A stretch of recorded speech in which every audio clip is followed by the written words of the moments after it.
저도 이곳에서 열심히 하나님 앞에 충성하던 시간이 있었어요. 정말 목숨도 주님 것이라고 충성하던 시간이 있었습니다.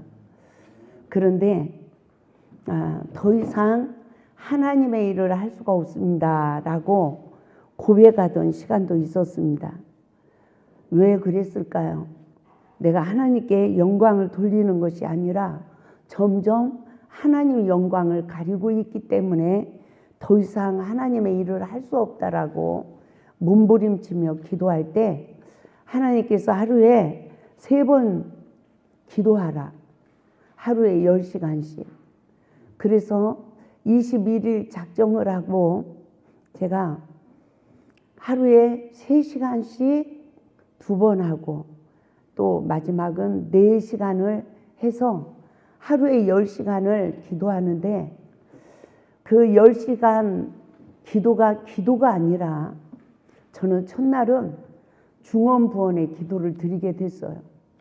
졸다가 방언하다가 졸다가 방언하다. 왜 그랬을까요? 목회를 그만두려고 기도하는 제가 무슨 힘있게 기도를 하겠습니까? 어떻게 하면 사역을 접을 수 있을까? 이 기도였죠.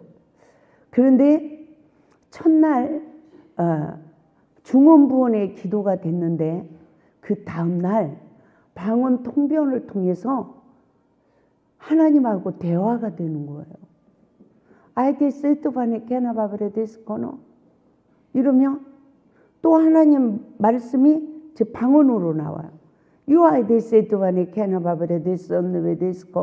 이래요. 그러면 제가 첫 번째 통변이 하나님의 깊고 오묘한 진리를 깨닫게 하여 주소서라는 기도였어요. 그런데 그 기도는 목마른 자, 갈증을 느끼는 자가 기도를 한대요. 기도를 깊이 하는 자가 진리를 깨달을 수 있느니라 라는 응답과 동시에 제가 예수 밖에서 쓰러지면 회복이 되지 않고 예수 안에서 쓰러져야 회복이 된다는 걸 알게 됐어요. 그러니까 이 말이 무슨 말일까요?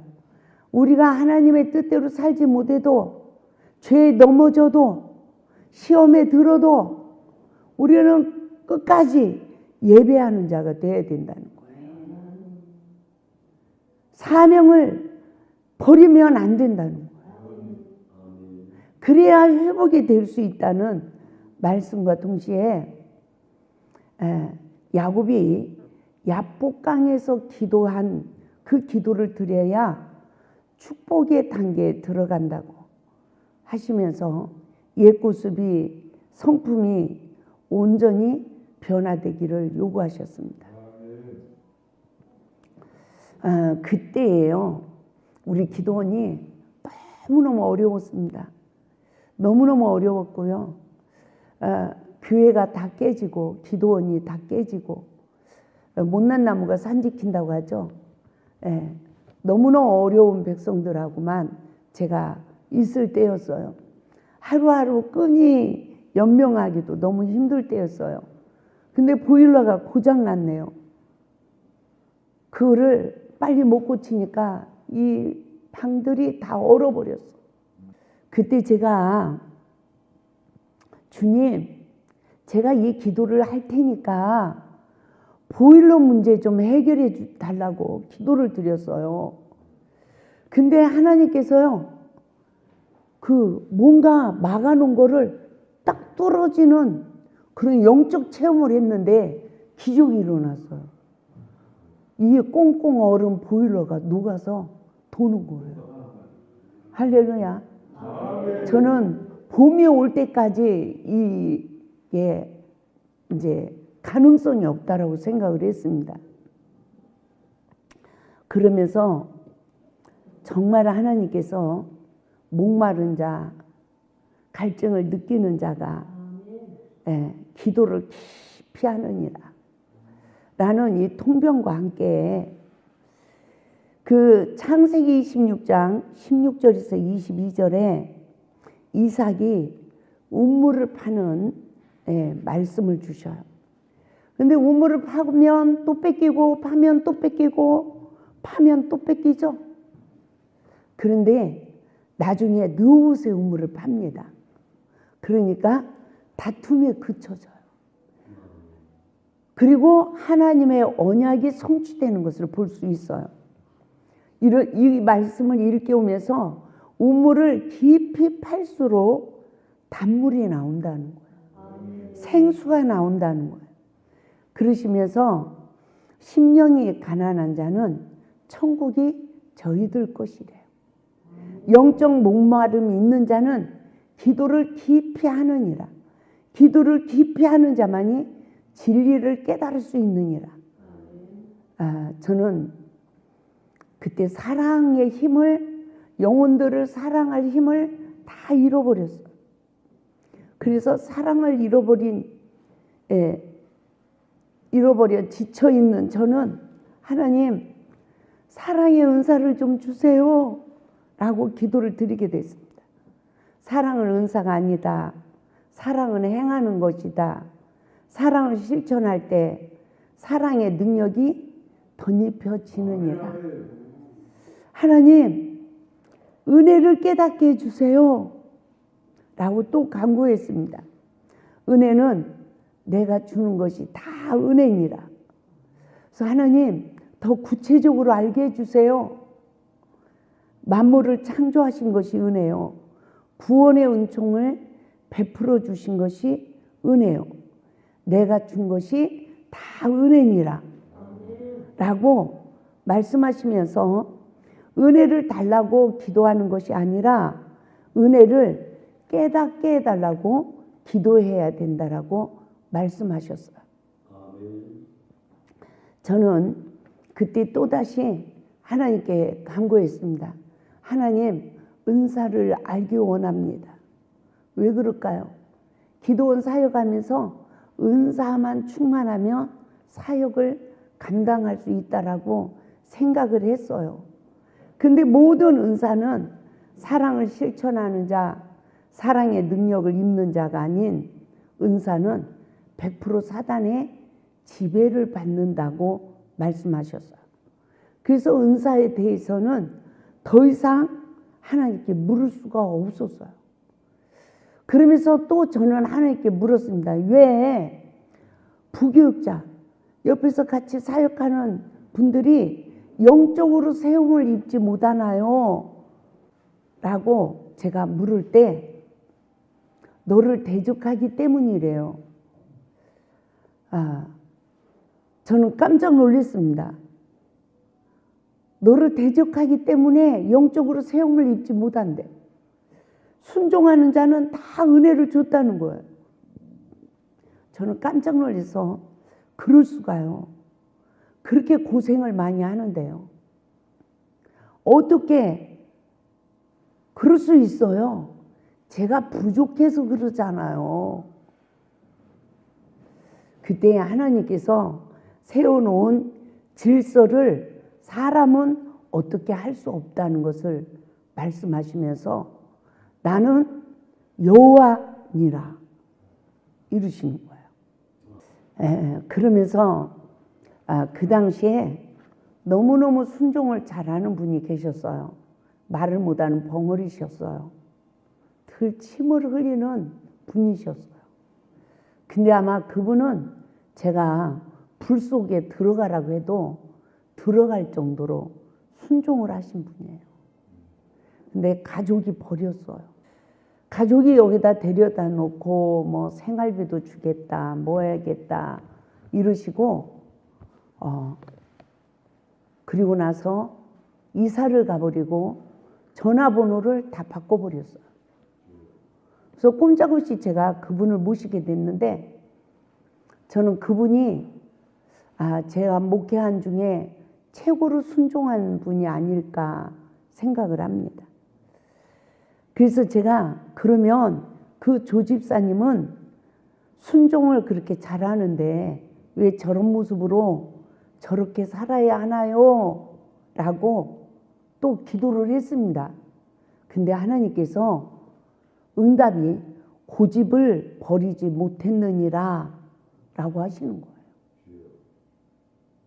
그러니까 하나님의 역사는 순종과 함께 내가 없어야 되는 거예요. 그래야 하나님의 기적이 일어난다는 거예요. 아멘. 저는 그때 이 종이가 노랗죠. 2001년도 1월 12일부터 기록한 종이에요. 제가 어제 이렇게 뭘 이렇게 꺼내다 보니까 이게 나오는 거예요. 그래서 누군가에게 이걸 좀 보시라고 드려야 되겠다 했다가 오늘 눕기서를 강의를 할까 뭐 할까 하다가 나도 초심으로 한번 돌아가 보자. 이래서 이 2001년도에 하나님이 직접 이렇게 일깨운 내용이고요. 지금 책은 제가 많이 포강하고 좀 매끄럽게 막 이렇게 만든 거잖아요. 그죠? 그러니까 이때는 그 하나님이 직접 일깨워 준 거 그대로 기록한 내용입니다. 한번 좀 읽어드릴게요. 다음날 제가 어느 목사님께 돈을 빌려 쓰고 못 드리는 형편이 되어서 기도하기 시작했어요. 그 목사님은 돈을 사랑함이 일만 악의 뿌리가 되어서 혼란과 어려움이 주어진다. 믿음의 사람이 되라고 사모님께 기도하라고 돈을 못 주고 있는 저에게 도리어 권면하라고 말씀을 해 주셨습니다. 그 옛날 생각이 나네요. 그리고 이제 그 다음 저녁입니다.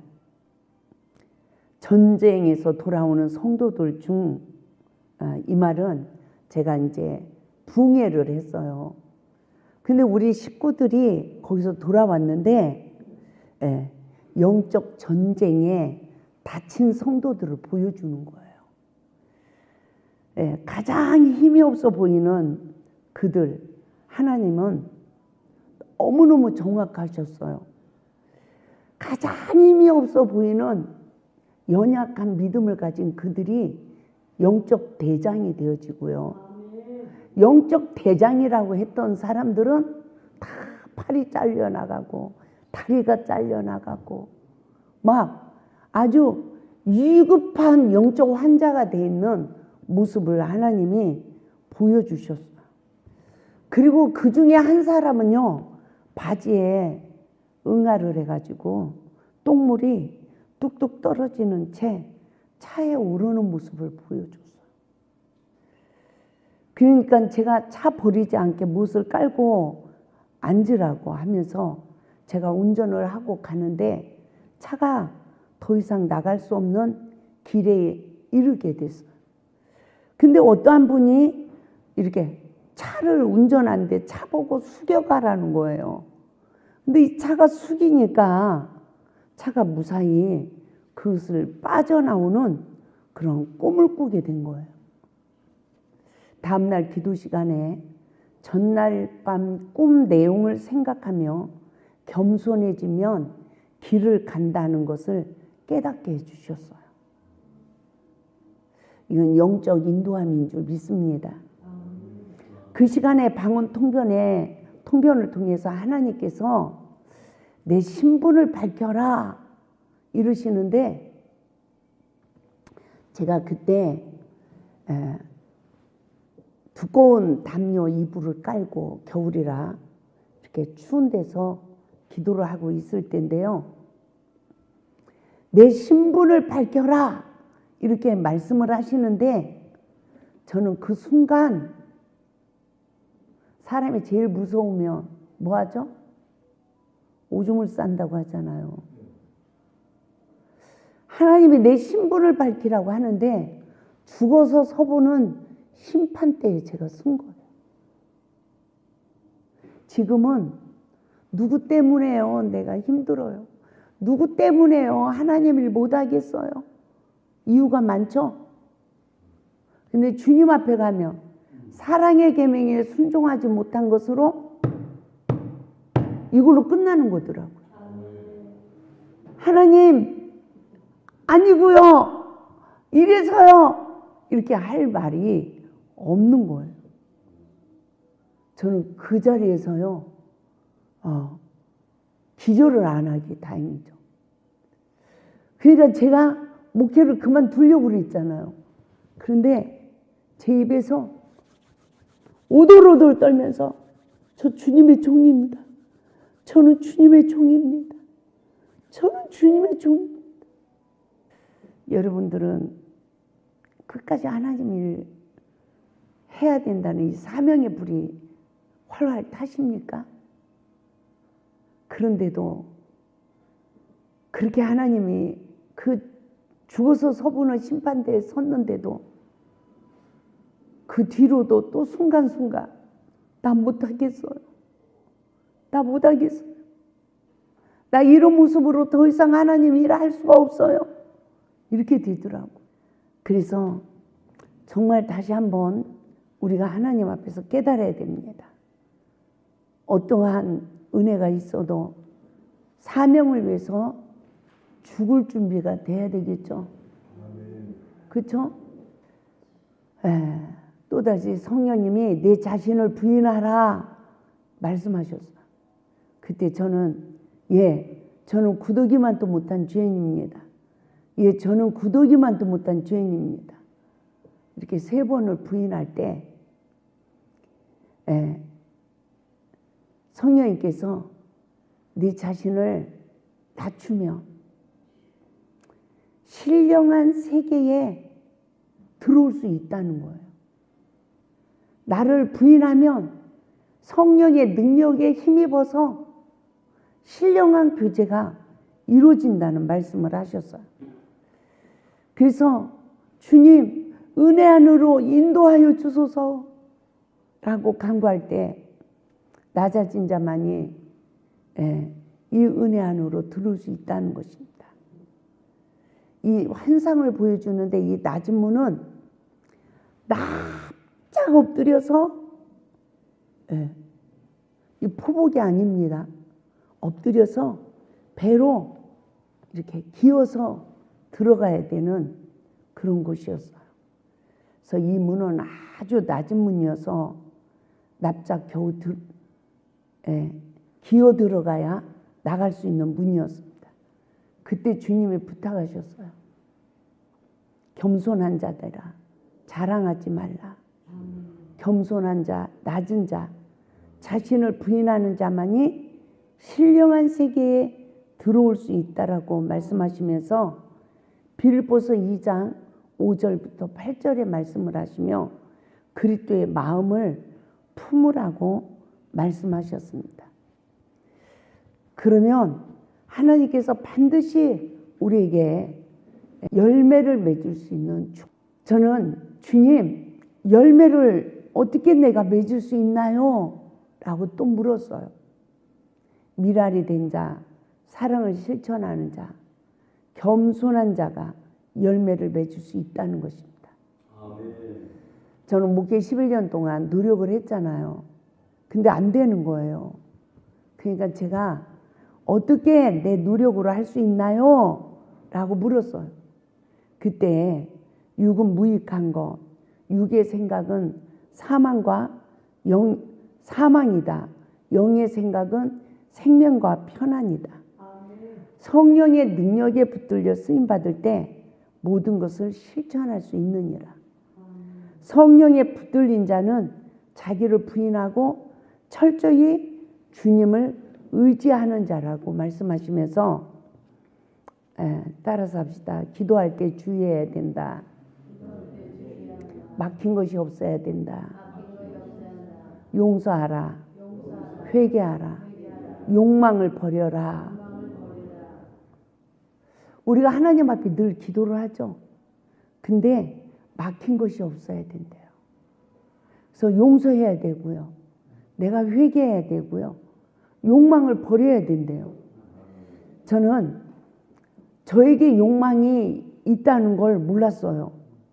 그래서 저는 주님, 저는 다 버렸습니다. 옷 입는 것도 버리고요. 잠자리도 버리고요. 생활에 그 무엇 하나도 내가 요구하지 않잖아요. 이랬어요. 그러니까 제가 좀 20대부터 화장품 계통에서 사업을 하고 이러면서 굉장히 옷 입는 거, 뭐 어떻게 잠자리 막 이런 거를 엄청 까다로웠어요, 제가. 근데 성령을 받고 나니까 뭐 가방, 핸드백, 뭐 벨트, 액세서리, 신발, 옷, 화려한 옷 싹 버리게 하시고요. 티셔츠, 청바지, 운동화, 화장품도 스킨, 로션만 남기고 싹 버리고요. 왜? 내가 잘못 살았구나. 그래서 잘못 살았다는 걸 깨닫고 정신 개혁을 시키려고요. 그리고 어떻게 주님 만나니까 늘 교회에서 의자 위에서 잤어요. 여러분들도 건강만 뒷받침되면 성전에서 기도하면서 주무셔야 돼요. 그게 최고의 능력을 받는 통로가 됩니다. 그래서 정말 우리가 예수님을 만나면 어떤 사람이 됩니까? 예수님을 만나면 다 버리게 되죠. 그죠?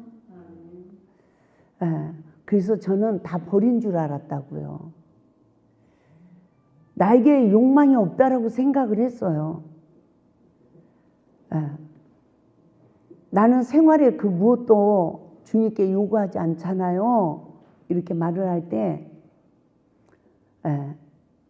주님께서 모든 것을 버리는 자는 능력에 붙들려 쓰임을 받을 수 있다라고 말씀하셨어요. 그러니까 우리가 못 버린 게 있어요, 없어요? 있어요. 그것을 버리면 하나님의 그 능력에 붙들려서 쓰임을 받을 수가 있다는 거예요. 저는 또다시 하나님께 감사에 대해서 깨닫게 해달라고 그랬습니다. 근데 믿음이 없는 생활이 6의 3이래요. 믿음으로만 행함이 온전해질 수 있다는 거예요.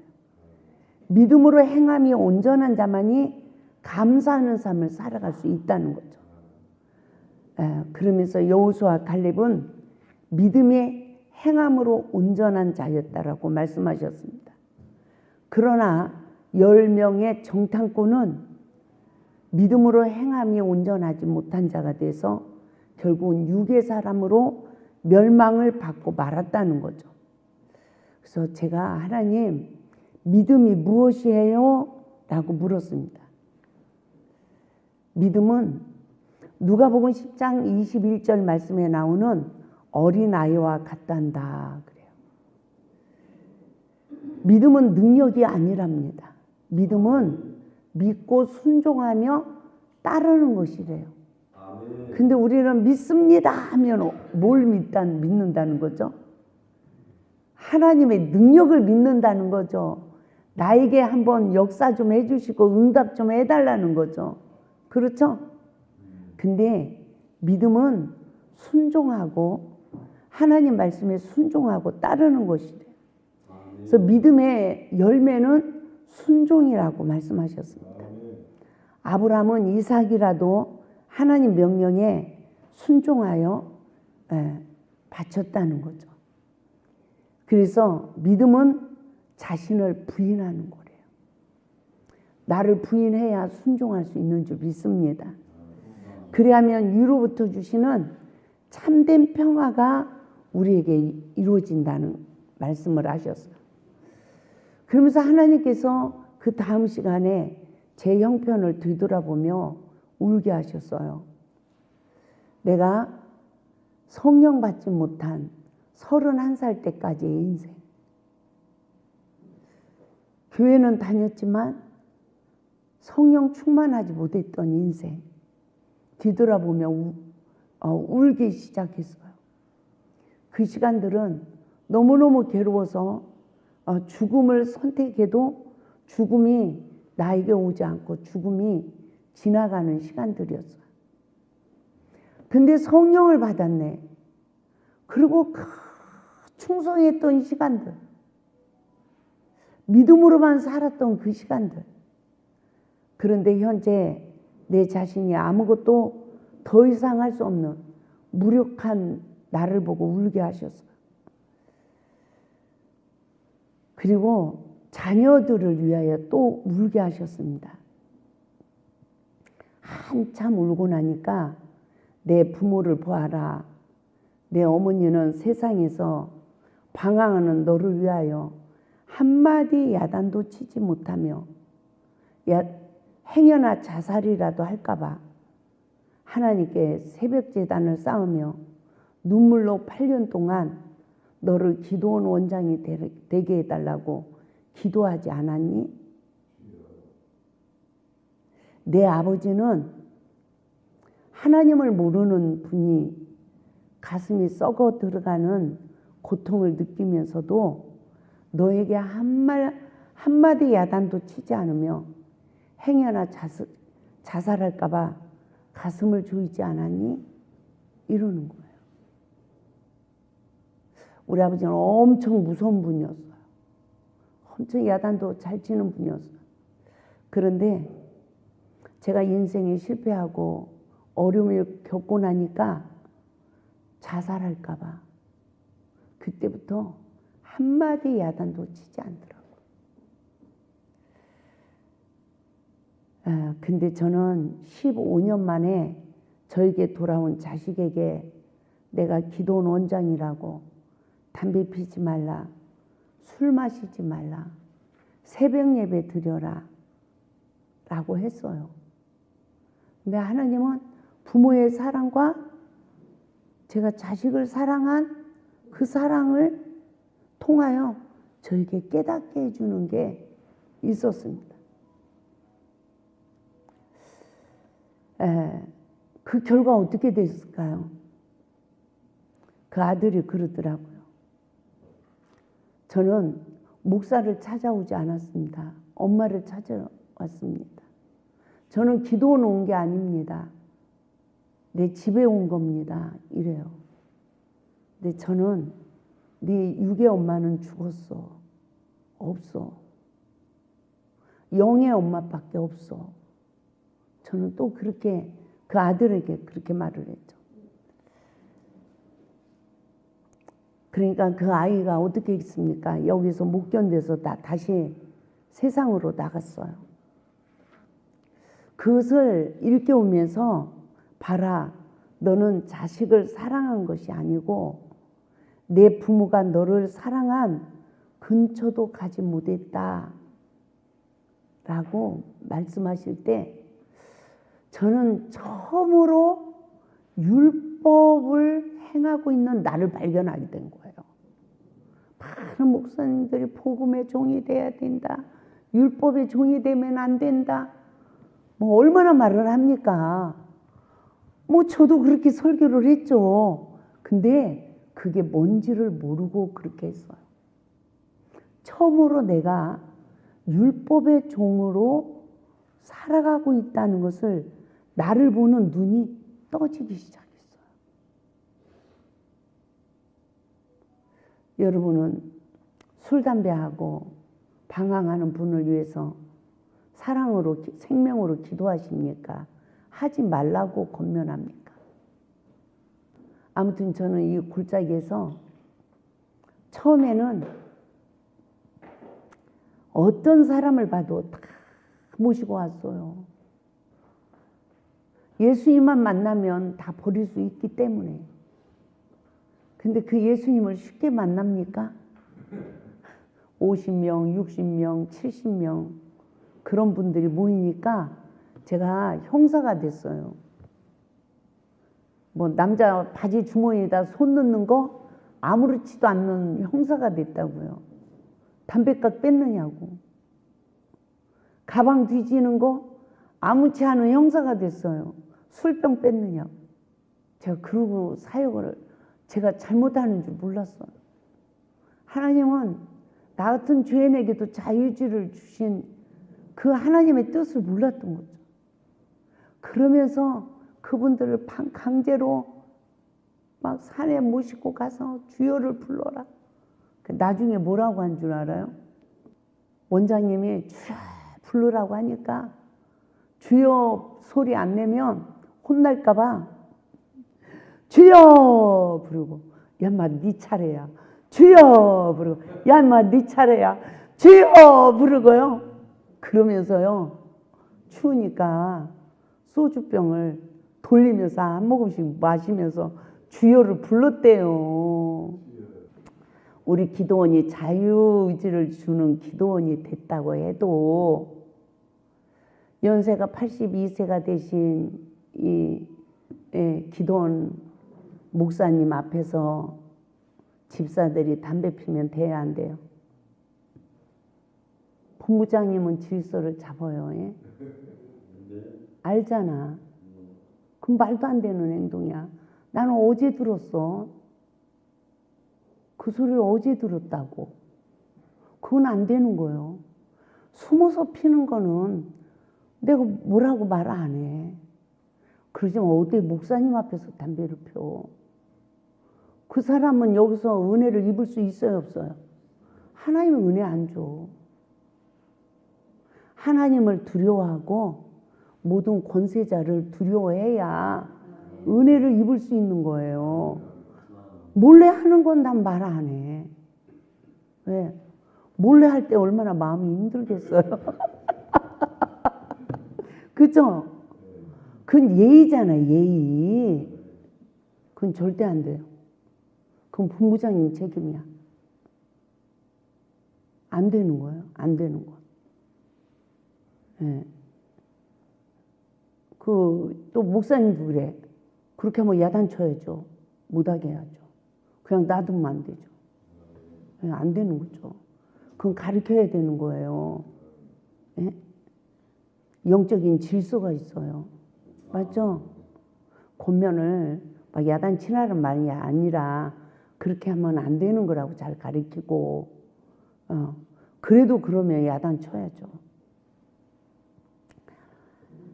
제가 법으로 일을 하고 있는 나를 알게 됐어요. 그래서 우리 기도원에는 법을 잘 안 세워요. 그냥 다 놔둡니다. 정말 자유가 넘치는 우리 기도원입니다. 예? 정말입니다. 자유가 넘치는 기도원이에요. 왜 권면을 안 하겠어요? 권면하면 그 영혼이 시험 들지. 순종하지 않는 사람은 시험 들잖아요. 그리고 또 야단치면 내가 선악과 먹으니까 그냥 놔두는 거죠. 그렇지만 그래도 은혜 안에서 영적인 질서는 세워야 성도들이 은혜를 받는 줄 믿습니다. 제가 봐라, 너는 자식을 사랑한 것이 아니고 내 부모가 너를 사랑한 근처도 가지 못했다. 저는 정말 얼마나 울었는지 모릅니다. 그리고 어느 자매를 위해서 또 기도하게 됐어요. 근데 그 자매가 너무너무 믿음이 좋은 분이었어요. 저보다 믿음이 더 좋은 줄 알았어요. 제가 교회를 할 때 그분이 재정부장을 받습니다. 네, 요즘 교회 재정부장은 뭘 보죠? 계산하는 재정부장이죠. 그런데 그분이 교회 재정이 만약에 뭐 100만 원이 부족하다. 그러면 마이너스를 저한테 보고하지 않아. 난 그런 분 목회하면서 처음 봤죠. 자기 예수를 안 믿는 뭐 사돈 뭐 사촌까지 찾아가서 우리 목사님이 기도해 주면 사업이 잘 됩니다. 11조 하세요. 선교 예물하세요. 이러면서 헌금을 다 받아서 헌금이 항상 넘치게 해. 교회 재정 때문에 나는 그분이 재정 볼 때는 신경을 안 썼어요. 그렇게 충성된 분이었어요. 8년을 저와 같이 교회 사역을 한 분이에요. 그런데 제가 꿈을 꿨습니다. 혼자 살고 계셨는데 꿈을 꾸는데 내가 이제 그분 본 남편한테 머리에 이렇게 안수를 하니까 이 남편이 아니래. 그러면서 다른 남편을 갖다 주는 거예요. 안수하라고. 그래서 내가 애인 생겼어요? 결혼하세요? 내가 왜 이런 꿈을 꿨지? 그때 기절을 하고 아니래. 그러더니 그분이 또 두 번째 술 장사하는 꿈을 꿨어요. 제가. 그래서 내가 놀래가지고 이게 무슨 일이냐고 이랬더니요, 애인도 생기고 그 애인하고 통닭 장사를 사명도 내려놓고, 그러니까 하나님이 저한테 가르쳐 준 거죠. 그런데 이분이 하는 말이 절대 술은 안 팔을 거래요. 배달만 할 거래. 그렇다고 와서 예배를 드려달라는 거예요. 그 통닭집에 가니까 생맥주 짝이 쌓였고 소주 짝이 쌓였어. 나는 정신을 잃어버렸어요. 제가 찬송 한 곡 하고요, 설교가 아브라함은 말씀을 쫓아갔고, 그리고 주기도문 하고 나왔어요. 내가 거기서 무슨 설교를 하겠어요. 제가 이곳에 그래도 어쨌든 하나님은 사랑의 하나님이시더라고요. 알코올 중독이야. 근데 해병대 출신이에요. 그분이 해병대 출신이니까 세잖아요. 여기 오신 모든 분을 다 관리해. 근데 자칭 본인이 총무래. 나는 그분한테 내가 총무직을 안 줬죠. 근데 자칭 총무래. 근데 다 담배들 피고 이렇게 하시니까 그분이 집에만 가면 담배를 몇 보를 갖고 와서 다 나눠주는 거야. 그러니까 그분 말 들어요, 안 들어요? 다 듣는 거지, 그분 말을. 그리고 기도 일을 시키는 거예요, 그분이. 이제 그분은 이제 집사님이야. 아무리 그러지 말라고 해도 몰래 그렇게 해. 그런데 내가 그 부인 이제 슈퍼하는 그 가게를 찾아갔어요. 남편 술 끊게 하려면 술하고 담배 팔지 마세요. 남한테 팔면서 어떻게 내 신랑 술 끊으라고 여기를 보낼 수 있습니까? 어떻게 기도를 할 수 있습니까? 그래서. 근데 술, 담배 안 팔면 슈퍼가 돼요, 안 돼요? 못 하더라고. 근데요, 그게 아버지로 끝나는 게 아니라 딸이 또 알코올 중독자가 됐어. 그 딸도 여기 와 있었어요. 근데 딸이 가더라고. 제가 진짜 내가 하나님을 만난 사람이라면 술, 담배 팔아야 돼요, 안 팔아야 돼요? 우리 생각해 봐야 돼요. 내 남편, 내 딸이 알코올 중독자 됐는데 그거를 해야 됩니까? 안 해야 되죠. 참 가슴 아픈 일이었어요. 근데 어쨌든요, 그분은 지금 장로님이 되셨고 술도 다 끊으시고 도리어 은사가 임해가지고 환자들을 치유하는 은사 사역까지 감당. 참 너무너무 제가 어려운 사역을 할 때 그분이 많이 도와줬죠. 그분 주머니에 돈이 들어가면 돈이 안 나온대요. 그 딸도 엄마도 그래. 절대로 돈이 안 나온대. 그런데 제가 집사님 그러면 주머니가 열려서 그 돈이 다 나와서 하나님 일에 썼어요. 그러더니 그분을 하나님이 치유하시더라고. 얼마 전에도 며칠 전에도 전화했더니 막 그냥 좋아가지고 막 반가워가지고. 제가 예. 자식한테도 술 먹지 마라, 담배 피지 말라, 새벽 예배 드려라 이러니까 가버렸잖아요. 근데 그 한 자매가 술을 팔고 이런 그 업종의 장사를 시작하는데 사역을 버리고, 제가 가슴이 너무너무 아파가지고요. 제가 목회를 할 수가 없더라고요. 너무 충격을 받아가지고. 그러면서 제가 자식보다 그 자매님을 더 사랑하나 봐요. 그러면서 막 울고 있는데 성령님께서 그것이 나의 마음이란다. 마음이 아파서 그 영혼을 위해서 울고 있는 마음이 하나님 마음이래요. 그게 사랑의 마음이래요. 맞죠? 그런데 하나님께서 뭐라고 하시냐면 나는 너보다 마음이 더 아프다. 그 뒤에 말씀이요. 그러나 기다린단다. 뭐 한다고요? 기다린대요. 그러면서 고린도전서 13장 4절에서 7절 말씀을 보아라 그래요.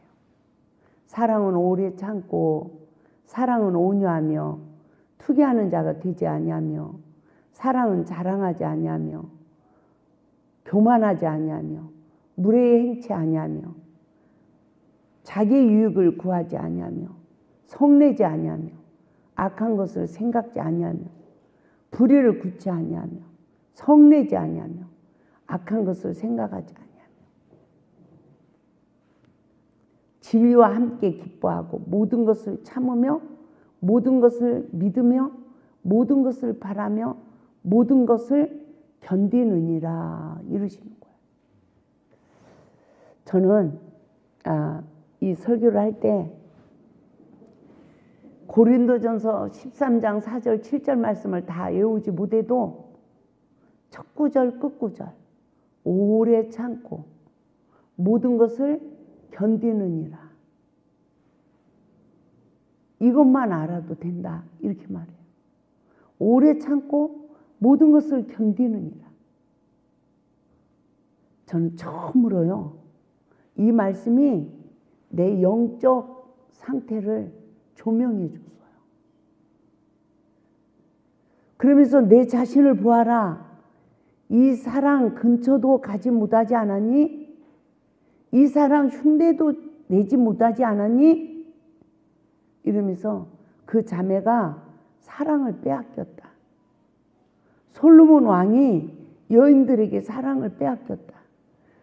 따라서 합시다. 사랑에서 떠나는 것은 진리에서 떠나는 것이다. 맞죠? 이 말씀을 일깨우시더니 제가 예수 밖에 휴지 조각처럼 구겨져서 버려져 있는 내 모습을 보게 하는 거예요. 여러분 놀라지도 않네요. 저는 얼마나 놀랐는지 몰라요. 재림의 주님이 와서 내가 지금 심판받는 줄 알았어. 그러면서 내가 그렇게 기도를 많이 했는데 내가 그렇게 충성했는데 내가 예수 밖에 있다니 이랬습니다. 근데 그 순간 성령님이 저에게 임하시는 거예요. 임하시면서 무엇을 말씀하셨냐면 하나님의 사랑을 잃어버리고 그 사랑을 따라 행하지 못한 내가 예수 밖에 있다는 걸 일깨우며 막 회개시키는 거예요. 그러니까 야구공이 바구니에 쏙 들어가듯이 제가 그 회개를 하니까 다시 예수 안으로 쏙 들어가는 영적 체험을 주시는 거예요. 그러면서 나에게 무슨 욕망이 있는지를 알겠어요. 내가 주님을 위한 시간보다 나를 위한 시간이 많았다는 걸 알게 됐어요. 일에 분주했던 시간들, 주님의 뜻도 주님의 일도 내 자신도 몰랐다라고 고백을 할 때 환상을 열어주는데, 울타리 밖에 더러운 죄인 한 명과 너무나도 깨끗해 보이는 한 사람, 의인을 보여주는 거예요. 그리고 한 사람을 초청하래요. 여러분 누구를 초청하겠습니까? 제가 지쳤다고요. 목회 11년 만에 지쳤다고요. 그리고 누가 들어왔으면 좋겠어요? 믿음 있는 사람, 기도하는 사람, 가난한 사람, 돈도 많은 사람. 그죠? 근데 제가 처음에는 안 그랬다고요. 병든 자여 다 내게로 오라. 병든 자여 내게 오라. 또 누구 오라? 가난한 자 내게 오라. 죄 빠지면 이제 다 오라. 사명, 두 손을 들고 맨날 사명을 위해서 기도했다고요. 근데 제가 목회 11년 만에 지쳐가지고 제가 더러운 죄인을 초청하지 못하고 믿음이 있어 보이고 의인같이 보이는 분을 제가 초청했어요. 이 초청을 하고 보니까 그 의인이 사나운 사냥개로 둔갑해 있는 거예요. 그때 주님의 음성이 들렸습니다. 의인을 부르러 오지 않고 죄인을 부르러 온 것을 이제도 깨닫지 못하겠니? 내가 삭개오를 찾아가지 않았니? 내가 사마리아 여인을 찾아가지 않았니? 내가 너를 만나주지 않았니? 그래도 모르겠니? 선악과를 왜 만들었니? 이 세상을 왜 창조했니? 아담과 하와를 왜 만드셨니? 제가 신학교 때 배웠잖아요. 사람을 왜 만드셨다고 그랬죠? 영광 받기 위해서. 그러니까 제가 영광 받기 위해서요 라고 대답을 했어요. 그래, 죄인들이 회개하고 나니 나에게 영광을 돌리지 않니? 너는 나만 사랑하기 위하여 세상 것을 다 버리지 않았니? 저는 그때 막 회개 기도를 드리게 됐습니다. 주님은 죄인을 사랑하셨는데 이 죄인은 의로운 자를 사랑했습니다. 주님의 일은 죄인을 사랑하는 일인데 주님이 원하는 일을 하지 못하고 의인만 찾고 기다렸습니다. 주님은 이 죄인을 찾아와 주셨고 삭개오 집을 찾으셨던 주님, 사마리아 여인을 찾으셨던 주님, 그리고 막 회개를 하자 성령님께서 많이 탕감받은 자가 더 많이 영광을 돌리느니라 이르시면서 의인들은 너를 대적하고 힐난하지만 죄인은 회개하면 너의 종이 되느니라. 믿음이 있어 보여요. 정말 말씀도 잘 전해. 근데 제가 실수하면 덮어줘요. 비난해요. 제가 제주도 집회에 이렇게 참석했던 분이 은혜를 받으셔서 첫사랑 회복 말씀에 은혜를 받으셔서 막 다른 목사님들한테 말씀을 하셨어. 세종에 사시는 목사님한테도 말씀을 하신 거예요. 그러니까 이 첫사랑 회복 사역을 같이 하자고. 근데 이제 제가 대전에 병원에 이렇게 우리 식구들하고 같이 갔다 가느냐고. 저도 실수죠. 그거를 흠을 잡고 같이 사역을 못한대. 그러니까 철저하게 뭐 한 거죠? 흠이 없어야 거룩해 보이는 거예요.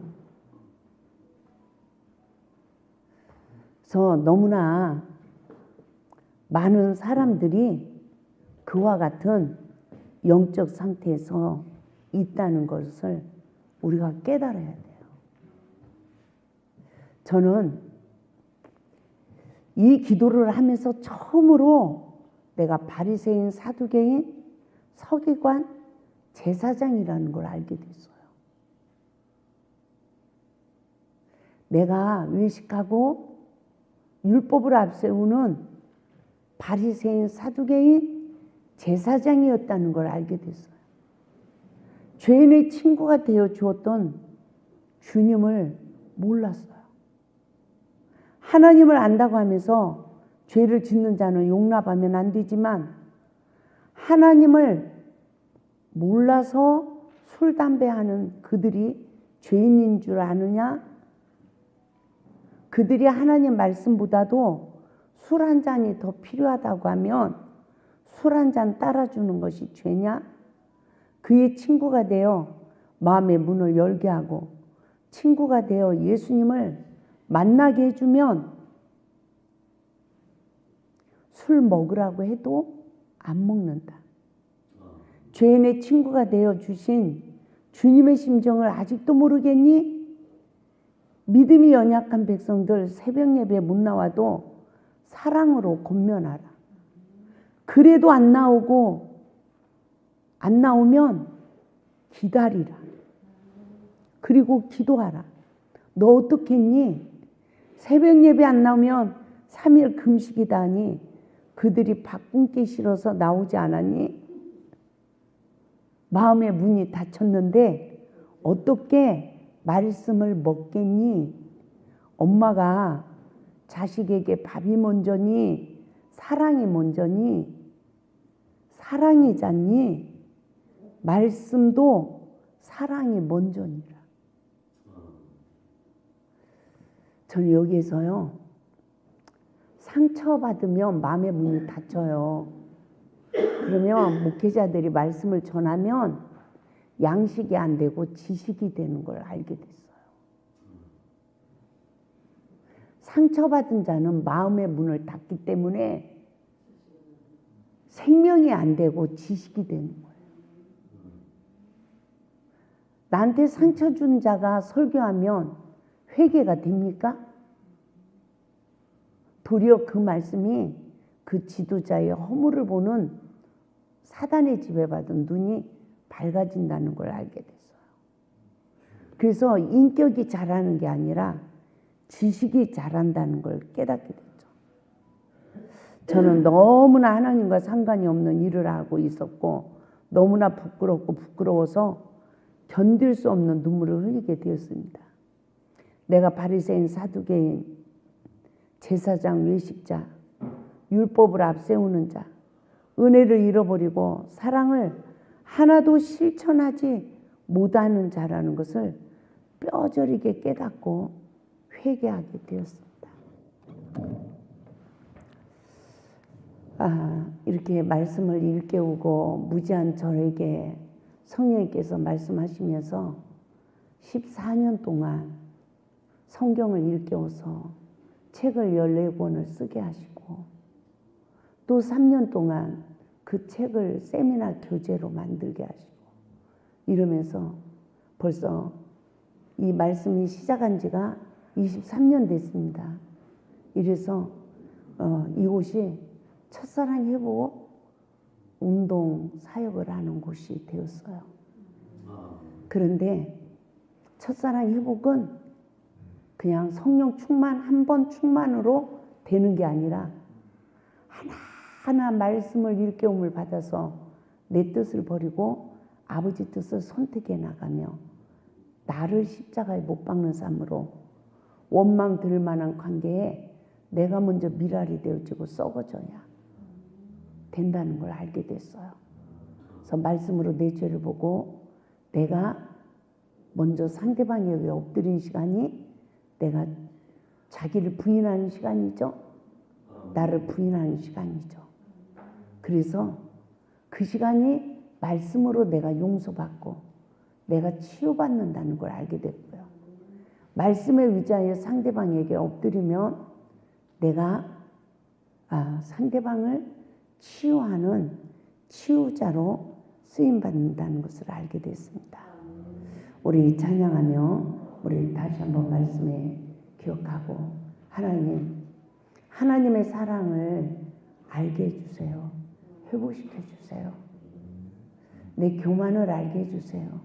그래서 나를 낮출 수 있는 은혜를 주세요. 우리 기도하겠습니다.